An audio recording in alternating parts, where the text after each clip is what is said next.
over in the sideboard. No sleeves, but he's getting a trophy, and it's about damn time. We're headed that way right now. Nick, Andrew, take it away.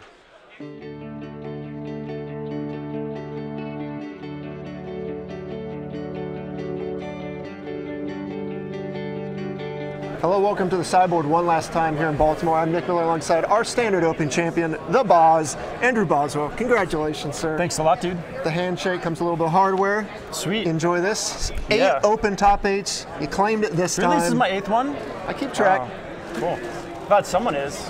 Pretty good day for Sugarloaf. Your buddy, Redo, Singapore. You had to go and one-up him, though. Take down the title. Yeah, I mean, all in all, though, it's like I wouldn't be here without him showing me how to play the game. He's a little younger than me, but I mean, he's basically like my mentor. Him and Ian Duke, they're the ones who taught me everything I know. Right. So you've been playing Abzan all along since Khans of Tarkir. You switched over to Abzan Aggro. We've seen you top 8 numerous events. Grand Prix Miami. Yeah. But it got the job done here. Talk about the changes you've done to the deck and kind of the build you use today. Sure. So one thing that you'll notice that's pretty, I guess, bizarre for my particular brand of Abzan Aggro is you'll almost never find me playing any 5-drops. And I'm usually light on 3-mana removal. And for this weekend, I played no 3-mana removal at all. So not only did I not have Hero's Downfall or Abzan Charm in any of my 75, but I had all of my Thoughtseizes in my sideboard. So with my particular build of Abzan, I really tried to just streamline it, make it really fast, make it low to the ground. And there's some really great things about that. I mean, my deck is extremely consistent because I can operate on very few resources, but also because so many of my creatures are mana sinks. If I flood out, I'm like, my cards basically scale up.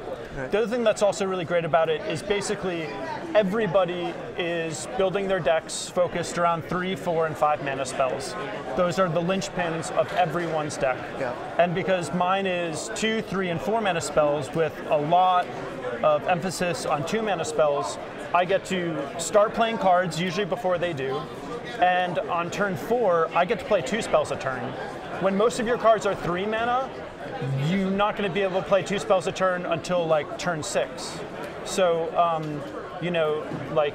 don't know how many of my feature matches you guys caught, but I mean, with today's version of Abzan, it was just way more streamlined. I would just cast way more spells than my opponents in the first 5 turns.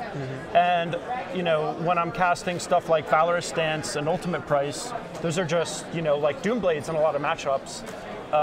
So I got to cast more spells. They were all great. And even if I flood out, I'm okay. Another unique thing about your build of Abzan Aggro, Warden of the First Tree. A lot of people don't use as many of that. Yep. You have a ton of copies, always have it early, and it just always proves its worth. Yeah, well, Warden for me is a really important card. Like most people play Wingmate Rock in that spot, basically. But for me, to get the most out of Dromoka's command, you have to have a creature on the board as early as possible, and play your creatures early and frequently. So you just want a density of early plays so that you can always get the ball rolling, so that Dromoka's command ends up being a removal spell. Also, one of the best lines of play that the deck has is kind of like a Delver deck, where you just play a creature and then you just trade draw steps. It's like, I'm going to attack with creature. If you don't do anything, I'm going to play another creature. And then we're at a point where if you play a removal spell, I'll play another creature. If you play a creature, I'll play a removal spell. And we just keep doing that, and all the while, I just have this one creature that's out ahead of schedule that's just chipping away in for like a little bit of damage. And so many decks are focused on going bigger, having card advantage, more expensive spells. They really need to hit all their land drops. And I just get to get in underneath with cards that are cheaper but are pretty much about as good. The other thing you mentioned is you have stuff to do with your mana in the late game. Yeah. Most importantly, game 3 of the finals there, it looked like, Andy's flooding out here, he's not going to get it done. The 8 mana was very important with the sequence of triple pump, Dromoka's command. Take us through that finals match. It was so tense. Sure. So,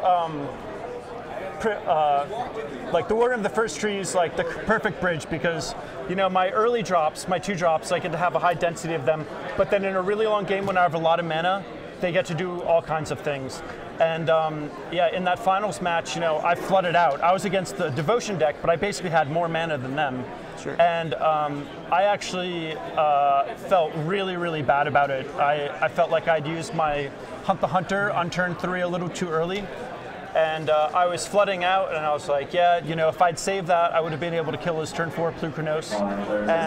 But I was kind of beating myself up, but my deck really came through in the sense that I just had a bunch of lands. I was able to make really good use of my Death Dealer, and I drew 2 removal spells at the right time, and I was able to convert all of my mana into damage, essentially. And he doesn't play removal, sure. So I know I can do whatever I want with my creatures. But yeah, that was a pretty insane game. I feel mildly lucky that I won it, but it really showed the strengths of the decks. Being able to operate on few resources, but even if you flood out, you can do stuff with your mana, which is a big selling point in my opinion. You did great. One hell of a tournament. Congratulations one last time. Andrew Boswell, your Standard Open champion. Woo! I'm going to send it back to Cedric and Patrick one last time here in Baltimore.